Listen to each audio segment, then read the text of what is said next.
আমাদের monitor unboxing হয়ে গিয়েছিল এখানে।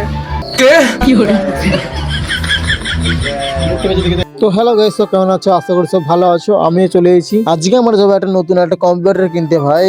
তো চলো এইখানে আমরা বেরিয়ে পড়লাম ফাঁকাম করে তিনটে স্টুডিও করে সুজার দোকানে। তো চলো দেখা যাক দোকানে কি হয়। তারপরে এদিকে আমরা হাসতে কাঁদতে কাঁদতে চলে গেলাম সুজি ডায়ের দোকানে। এই হচ্ছে নিউ দোকান, আর এইখানে তোমরা 10 টাকা জিনিস তোমরা 20 টাকায় পেয়ে যাবে।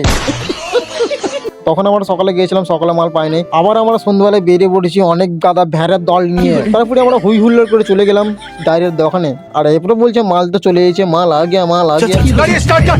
আবার আমরা চলে এলাম সেই দোকানে। আর এখানে তো 10 টাকার জিনিস 20 টাকা পাওয়া যায়, তোমরা আশা করি জানো সব ব্যাপারটা। আর এরপর তো আমরা ভেবে নিয়েছি মাল না দিলে আমরা সব মাল চুরি করলে পালাবো। চলো ভিতরে ঢোকা যাক। আর ভিতরে ঢোকার পর দেখি ভাই শীতকাল না গরম করে কিছু বুঝতে পারা যায় না, কারণ ভিতরটা প্রচন্ড গরম আছে। আর এইদিকে আমার ভাই চেয়ার নিয়ে বই বই ঘুরছে। আর এইখানে আছে আমাদের সৌরভ দা। আর এখানে সৌরভ দা সব ব্যাপারটা নিয়ে বলছে যে কি করতে হবে না হবে, ফাইন্যান্সে সবকিছুই হবে। তোমরা একটু দোকানটা দেখে নাও ভাই, দোকানটা সেই লেভেলে করেছে একদম। আর তোমরা যদি কিছু কিনতে চাও ভাই ফাইন্যান্সে বা ক্যাশে, তবে ঠিকানা দিয়ে দিচ্ছি আমি, ঠিকানা দেখে চলে আসবে তোমরা সবাই। আমার এই কম্পিউটার কেনার ভিডিওটা পরে আসছে, তোমার চ্যানেলটাকে সাবস্ক্রাইব করে দাও ভাই।